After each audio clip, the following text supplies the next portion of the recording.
Ito ang Wow Trending. Isang nakakakilabot na warning ang dala ng isang dating miyembro ng PMA, Class of 83 dahil sa nakikitang kawalang hiyaan ngayon ni Tambaloslos at mga kampon nito na nasa House of Representatives. Bukan lang anya nagalawin si former President Rodrigo Roa Duterte at si Inday Sara, pati na rin ang SMNI. Nako, posible na mag-alboroto daw ang mga dating miyembro ng PMA. Sa issue kasi na kinakaharap ngayon ng bansa, tila ba patama ito lahat kay former President Rodrigo Roa Duterte. Ang muling pagpasok ng ICC sa bansa na ang target ay ang imbestigahan ang war on drugs ng Administrasyong Duterte, pagsuspinde ng SMNI News na kung saan may programa si Duterte na gikan sa masa para sa masa. Salamat sa lahat ng mga sundalo, retirado at aktibo na may ganitong pagmamahal sa ating bansa. Isa talaga kayo sa mga dahilan kung bakit hindi tayo kayang sakupin ng mga terorista. Salute all of you. God bless. Ingat po kayo palagi. Salute sa mga PMAers na ganitong paninindigan sa sarili. Dapat ganitong mga mambabatas na ilagay sa Kongreso. Mayroong malasakit sa mga Filipinos. People, God bless Philippines. Salamat sa mga PMAers na nagtatanggol para sa mamamayan. Kayo na lang ang sandigan namin. Wala na kaming tiwala sa administrasyon ngayon. Thank you PMAers for keeping the country safe and in line with what is just and fairness. Mabuhay kayo mga sirs. Kayo ang talagang maaasahan na ipagtanggol ang malayang pamamahayag. Thank you for speaking up. Laban ito ng lahat so freedom of expression can exist to the next generation. Ang sarap sa pakiramdam na may mga PMAers na nagbabantay sa bansang Pilipinas at sa mga mamamayang Pilipino na sinasamantala sa kahirapan at karapatan. Ayaw nila na naaapi ang mga taong bayan, lalo na ang mga mahihirap at ang mga taong lumalaban para sa katiwalian. Salamat Lord, panatag loob namin na may magtatanggol sa bansa, lalo na sa mga Duterte na wala namang ginawa kundi maglingkod ng tapat sa bayan. God bless Philippines. Saludo po kami sa inyo sir. Kailangan namin ng mga kagaya mo. Sana makinig ang administrasyon dito dahil wala na kaming tiwala sa mga namumuno sa gobyerno. Puwera na lang sa matitino na naninilbihan ng mahusay at may pagmamahal sa bansa. Kung magkaroon ng people power, count us in, the whole family. Salamat po, Mr. Enrique. Sana po ay mapukaw ang makabayang damdamin ng armed force at taong bayan. Tama po ang mga sinasabi niyo sa gobyerno natin ngayon. The worst president we had. Ibalik si Duterte. It could be another Celis, another Badoy, another citizen, or groups of people, isuppress nila. It could be vloggers, isuppress nila. It could be Duterte. Malaki yung kay Duterte. Si Digong. Pagka yan ginalaw si Digong, good luck administration. Pagka si Sara ginalaw, good luck administration. I'm serious about it. It's a warning. A very, very stern warning sa government. Pagka ginalaw yung SMNI, good luck kayo lahat. Because mafo-force ang tao na kumilos. And that is a warning para kayo i-save niyo sarili ninyo. Administration. Bakit nyo, ako kukwestiyonin nyo, sasabihin, destabilizer, hindi ganun yung sagot. Dapat ang sagot, ano ang problema? Ano ang kasalanan namin? And then you communicate with the people. The people who voted you, the people who gave you the power. You start serving the people. Kung kinu-question ng tao, teka muna, bakit ganyan yung pera namin? Yung mga nagtatrabaho, yung iba nga nagdidildil ng asin eh. Iba, hindi maparal yung mga anak, hindi trying to make ends meet. Anong klase yan? Tapos nun, madidinig mo, may mga bonuses itong mga to. At tataas na sweldo. Mali yun. Kaya sagutin niyo yung tanong ng tao. Saan mapunta yung sobra? Sinoli nyo ba? O dinikter ninyong savings? O kaya inallocate nyo sa kung whatever. Explain yung mga allocation na yan, yung mga budget na yan. Bakit mga iba magbabudget ang higpit ninyo sa mga resibo? Bakit yung kayo, honorable? Anong pagkakaiba? Honorable din itong mga sundalo, honorable din itong mga government employee. Ba't kayo lang ang may monopoly o being honorable? Hindi. We want you to address our grievances. May question sa pera, sagutin ninyo. Congress, Senate, sagutin nyo yung pera. May question sa pamamalakad ng presidente. Mr. President, binoto kita.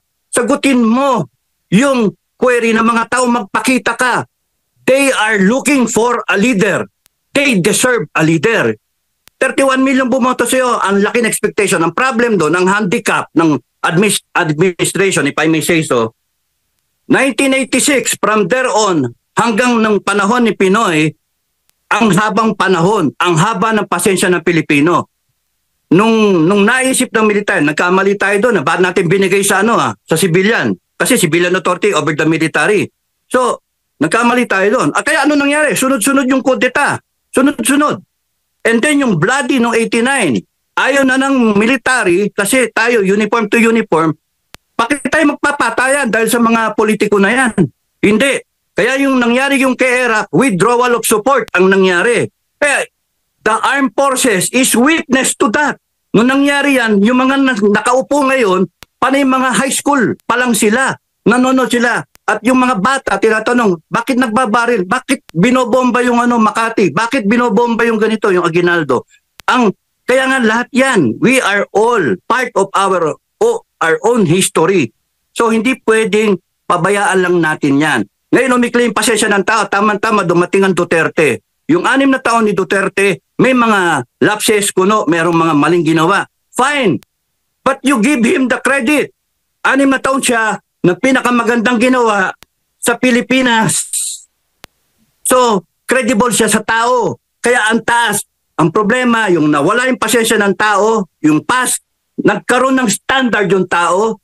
So, ubos yung pasensya pero may standard na iniwan ang Duterte in terms of how to run the government. Yun ang hinahanap ng mga tao. BBM administration, yun ang hinahanap. Now, if you start attacking Duterte, wala. You will go down. Yun ang problem. If you do not understand what the Filipino is thinking, how the Filipino feel, and you will continue to suppress the Filipino people, good luck sa inyo. That's why we have to save the government. Because it's unit team. Yun yung pinaniwalaan ng tao. Unit team. Marcos, BP Sara. Yun dapat. Kaya dapat ang presidente magsalita siya na yung Duterte, wag niyong pakikialaman. Yung ICC, tigil yan.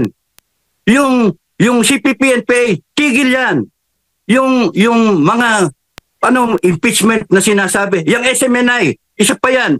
Yung kayo na mawawalan kayo ng franchise. Pagka kayo pinersu yan ng gobyerno, mag-aalburuto yung mga tao. Ang dami nanonood na tao sa inyo. Hindi ako nagpa-plug ng advertisement, ha? Joke lang. Opo, okay, sir. Sir. Opo, Senator Pulit. Saan ba nanggagaling? Saan bang nanggagaling ang kapangyarihan na binibigay sa mga public official, sa mga militar? Baka nakakalimutan nila kung ano ang role ng taong bayan. Mabuti yan tinanong mo, no? Mabuti tinanong mo yan. Doon sa huli kong vlog, 2 huling vlog, sinasabi ko yan. Yung Constitution natin, 1935, 1973, 1987, kahit ilang palit yan. Ang laging bungad niyan is preamble. People of the Philippines, ang preamble, doon kinukuha yung spirito ng ating konstitusyon. Kaya we, the sovereign Filipino people, noong una we, the Filipino people, 1935. Pero noong 1973, Marcos Constitution, we, the sovereign Filipino people, imploring the aid of divine providence. Pinamemorize yan nung high school kami. Yan ay inabutan namin ng mga matatanda na. Pero yung 1987 Constitution, we, the sovereign Filipino people, imploring the aid of God Almighty. Now, kung titignan ninyo yung Constitution, doon humuhugot ng lakas yung Constitution. Doon humahugot ng spirit, yung ideals ng Filipino, yung vision ng Pilipino, yung aspirations ng Pilipino, nandoon sa Constitution. People of the Philippines, we, the sovereign Filipino people, ito yung God Almighty. Humihingi tayo ng guidance sa God Almighty. Pinakamataas ang God Almighty, nire-recognize natin yon. Followed by the Filipino people. Nasaan yung presidente? Nasaan yung vice? Nasaan yung senator? Congressman? LGU? Nandito kayo lahat sa ilalim. Because binoto kayo ng taong bayan. Ginawa kayong alter ego ng taong bayan. The power emanates from the people. Kaya dapat yung government, whoever you are, ikaw pinaka-clerk, janitor, o kaya ikaw high paluting na naka-secretary, presidente, whatever, kinakailangan you serve the people. The power comes from the people. The people can take away that power. Sa proseso natin, we wait for election or through people's initiative. Yun yung ano ko. Sir, Kapitan, nabanggit niyo po kanina na somebody is higher than the Philippine President. At tayo yon, stakeholder, mga botante, tayong lahat po ng mga Pilipino. Ngayon po, nabanggit niyo po sa inyo pong mga vlog, yung katagang People's Defiance. Paano po ito papasok, sir, sa dynamics po ng politika na nangyayari ngayon sa Pilipinas? Nakakatakot yan kasi nangyari yan nung panahon ni Marcos na senior. Pinapanood namin yan, problema namin, nasa armed forces kami.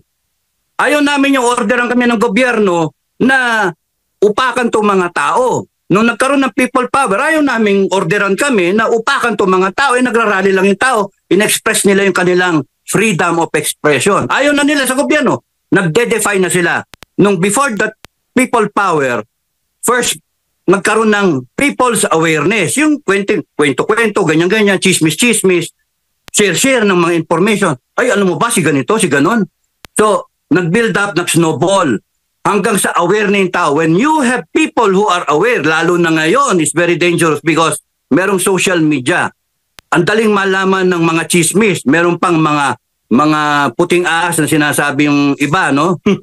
Tapos nun, madaling makwento kasi merong mga loopholes, hindi naman ironclad yung security ng ating bansa. Magsalita lang ang isang katulong, isang house help, salita ang isang masahista o isang naggugupit ng buhok, isang nagsasaya ng sapatos, isang hardinero. Kakalat na yan. PSD magsalita, kakalat yan. And then, ayun na, mapipick up na.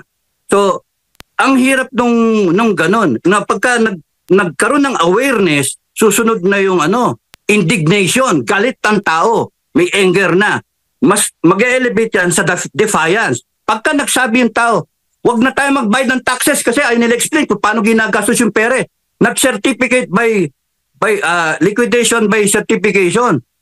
Pwede na yung pirma nila kasi honorable naman sila, honorable. So wala nang resibo. Yun ang kinagagali ng tao. Nandun na yung tao ngayon. So, wala nag-explain. Wala nag-explain. What do you expect? Tapos sasabihin nyo, ikulong si Celis, ikulong si Badoy, saray yung SMNI. Anong klaseng sagot yun? Kaya dadating yung tao, hindi na-address. Mangyayari yan, magagalit ang tao. And then marirealize ng tao, teka muna, bakit ba tayo nagkakaroon ng eleksyon? Bakit every time nagkakaroon tayo eleksyon? 3 years, 6 years? Bakit hanggang barangay nga meron? Because you are waiting, people of the Philippines, we are waiting, we have to tally yung boto ng bawat isa. Because that is the power of the people. Yung boto ng bawat isa nyo, pinagsama, then you come up with 31.6 million presidential winner. Then you have a Sara winner, 32.2 million. Ba't kinakailangan ng ganun? Kung hindi na. Because yung tao, kailangan sila yung nagbibigay ng power sa mga posisyon natin. Pagka ayaw na ng tao, ay ibang kwento yun. That's why anyone running for public office should realize na nung tumatakbo ka, ligaw-ligawan mo yung tao, tapos nung nanalo ka, ang yabang mo. Hindi pwede yun. Hindi pwede yun. Tapos na yung ganong klaseng politics. People have leveled up. Sa tingin ko, the people have leveled up and we have come to a point in time wherein the people are just ready, rearing. Gusto na. Ito yung sinasabi ko sa vlog ko yung ganyan na pressure plate, yung tectonic plate.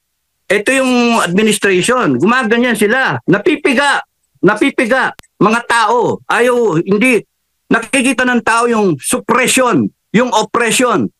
Pipitik yan, pagka pumitik yan, ay kawawa, sakit ng ulo ng administration. And then, you will put the armed forces in a quandary. Ano ang dilemma? Doon papasok yung did I intend to deceive? Did I intend to take undue advantage?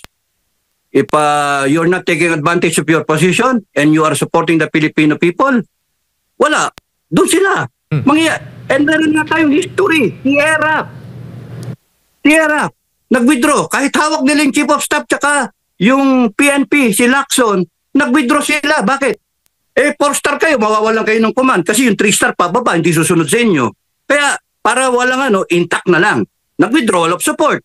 And that can happen to the President of the Philippines now. Sir. Kaya nga, delikado. Opo, sir, Okay. paputol ko lang po. Pero kaugnay pa rin po sa thought ninyo. Linawin lang natin, sir. Ito yung analysis, dala prediction, dala payo sa pamahalaan. Ano kaya ang tipping point, sir, na inyong nakikita sa inyong pong analysis na mangyayari po ang People's Defiance? But, ang hirap sagutin nun, patong-patong. It could be one moment.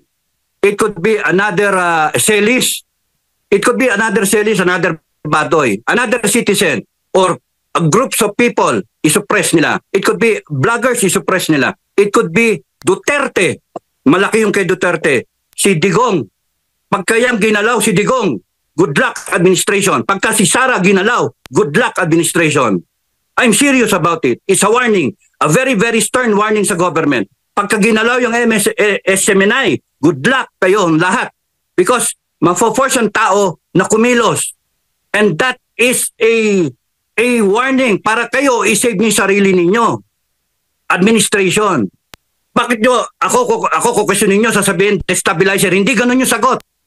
Dapat ang sagot, ano ang problema? Ano ang kasalanan namin? And then you communicate with the people. The people who voted you, the people who gave you the power. You start serving the people. Kung kinu-question ng tao, teka muna, bakit ganyan yung pera namin? Yung mga nagtatrabaho, yung iba nga nagdidildil ng asin eh. Iba, hindi maparal yung mga anak. Hindi trying to make ends meet. Anong klase yan? Tapos nun, madidinig mo, may mga bonuses itong mga to. At tataas na sweldo. Mali yun. Kaya sagutin nyo yung tanong ng tao. Saan mapunta yung sobra? Sinoli nyo ba? O dinikter ninyong savings? O kaya inallocate nyo sa kung whatever. Explain yung mga allocation na yan, yung mga budget na yan. Bakit mga iba magbabudget ang higpit ninyo sa mga resibo? Bakit yung kayo, honorable? Anong pagkakaiba? Honorable din tong mga sundalo, honorable din tong mga tong mga government employee. Ba't kayo lang ang may monopoly o being honorable? Hindi. Yung kahit 5 yan, kahit 1 milyon yan o bilyon yan, isa lang ang proseso. Huwag kayong pumayag, huwag kayong magpa-pressure sa budget. Something's wrong, kaya dapat ayusin yan. Ngayon, kung hindi ayusin, sorry, yan ang mangyayari sa atin. Opo.